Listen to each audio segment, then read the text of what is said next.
இந்த சீசனில் மட்டும் கிடைக்கிற இந்த நொங்கு வந்து நீங்கள் மிஸ் பண்ணிடாதீங்க ஃப்ரெண்ட்ஸ். வாங்குங்க. வாங்கிட்டு வந்து அதை நல்லா வாஷ் பண்ணுங்கள். வாஷ் பண்ணிவிட்டு அதில் இருக்கிற ஜூஸை வந்து ஃபஸ்ட்டு நம்ம எடுத்துக்கலாம். சின்னதாக ஒரு ஹோல் போட்டு ஜூஸை எடுத்துகிட்டு அதுக்கு மேலே இருக்கிற அந்த தொலியை வந்து நம்ம எடுத்துக்கிடலாம்.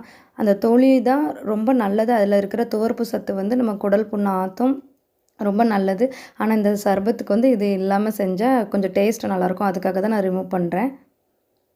அப்புறம் அதை சின்ன சின்னதாக கட் பண்ணி எடுத்துக்கிடலாம். அப்புறம் ஒரு ஸ்மாஷர் வச்சு நல்லா அதை நசுக்கி விடுங்க. அப்போ தான் அதில் உள்ள ஜூஸ் எல்லாமே வெளியில் வரும்.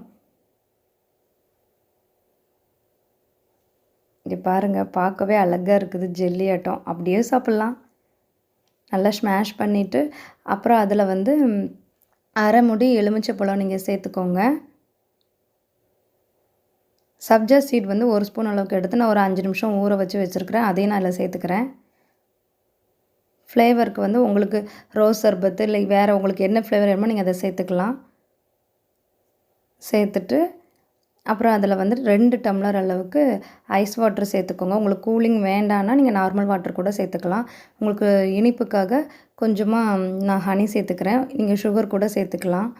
இல்லை சிரப் நீங்கள் அதிகமாக சேர்த்துக்கிட்டால் இனிப்பு தேவைப்படாது. அவ்வளோதாங்க, டக்கு டக்குன்னு ரெடி ஆயிடுச்சு பாருங்கள். இது வந்து உடம்புக்கு ரொம்ப குளிர்ச்சி தரும்.